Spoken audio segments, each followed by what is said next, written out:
الحمد للہ نحمده ونصلي على رسوله الكريم اما بعد اعوذ باللہ من الشیطان الرجیم بسم اللہ الرحمن الرحیم وما اصابکم یوم التقى الجمعان فبإذن اللہ وليعلم المؤمنین۔ سورہ آل عمران آیت نمبر 166۔ تمہیں جو کچھ اس دن پہنچا جس دن دو جماعتوں میں مٹ بھیڑ ہوئی تھی، وہ سب اللہ تعالیٰ کے حکم سے تھا، اس لیے تاکہ اللہ تعالیٰ ایمان والوں کو ظاہری طور پر جان لے۔ وَلِيَعْلَمَ الَّذِينَ نَافَقُوا وَقِيلَ لَهُمْ تَعَالَوْا قَاتِلُوا فِي سَبِيلِ اللَّهِ أَوِ ادْفَعُوا قَالُوا لَوْ نَعْلَمُ قِتَالًا لَاتَّبَعْنَاكُمْ هم للكفر يومئذ أقرب منهم للإيمان يقولون بأفواههم ما ليس في قلوبهم والله أعلم بما يكتمون۔ اور منافقوں کو بھی معلوم کر لے جن سے کہا گیا کہ آؤ اللہ کی راہ میں جہاد کرو یا کافروں کو ہٹاؤ، تو وہ کہنے لگے کہ اگر ہم لڑائی جانتے ہوتے تو ضرور ساتھ دیتے۔ وہ اس دن بنسبت ایمان کے کفر کے بہت نزدیک تھے۔ اپنے منہ سے وہ باتیں بناتے ہیں جو ان کے دلوں میں نہیں، اور اللہ تعالیٰ خوب جانتا ہے جسے وہ چھپاتے ہیں۔ یعنی احد میں جو تمہیں نقصان پہنچا وہ اللہ کے حکم سے ہی پہنچا تاکہ آئندہ تم اطاعت رسول کا کما حقہ اہتمام کرو۔ اس کے علاوہ اس کا ایک مقصد مومنین اور منافقین کو ایک دوسرے سے الگ اور ممتاز کرنا بھی تھا۔ لڑائی جاننے کا مطلب یہ ہے کہ واقع آپ لوگ لڑائی لڑنے چل رہے ہوتے تو ہم بھی ساتھ دیتے، مگر آپ تو لڑائی کی بجائے اپنے آپ کو تباہی کے دہانے میں جھونکنے جا رہے ہیں۔ ایسے غلط کام میں ہم کیوں آپ کا ساتھ دیں؟ یہ عبداللہ بن ابی اور ان کے ساتھیوں نے اس لیے کہا کہ ان کی بات نہیں مانی گئی تھی، اور اس وقت کہا جب وہ مقام شوق پر پہنچ کر واپس ہو رہے تھے، اور عبداللہ بن حرام انصاری رضی اللہ عنہ انہیں سمجھا بجھا کر شریک جنگ کرنے کی کوشش کر رہے تھے۔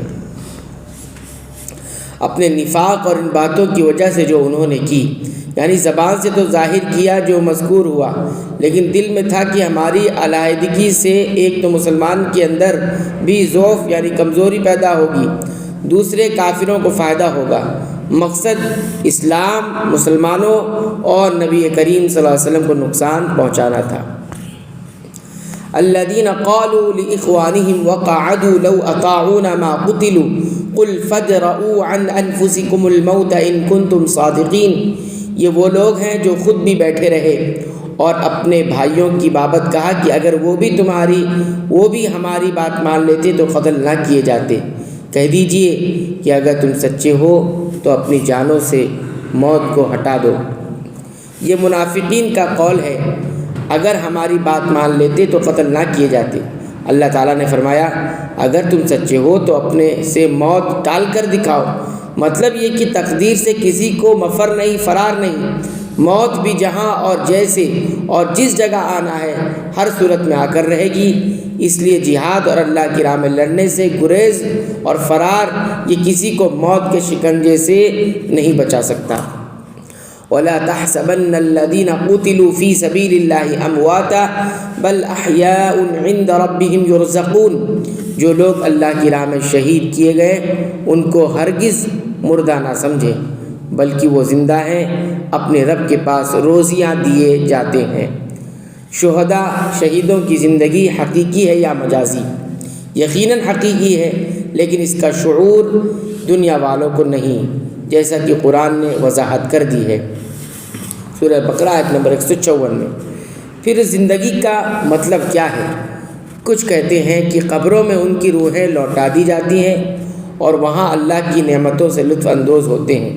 کچھ کہتے ہیں کہ جنت کے پھلوں کی خوشبوئیں انہیں آتی ہیں جن سے ان کے مشام جاں معطر رہتے ہیں، لیکن حدیث سے ایک تیسری شکل معلوم ہوتی ہے، اس لیے وہی صحیح ہے، وہ یہ کہ ان کی روحیں سبز پرندوں کے جوف یا سینوں میں داخل کر دی جاتی ہیں اور وہ جنت میں کھاتی پھرتی اور اس کی نعمتوں سے لطف اندوز ہوتی ہے۔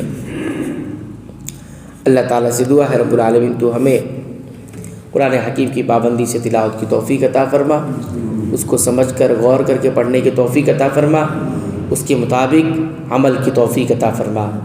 اے اللہ تو ہماری مغفرت فرما، ہمارے والدین کی مغفرت فرما، تمام مسلمانوں، مومنوں، اہل توحید کی مغفرت فرما، آمین۔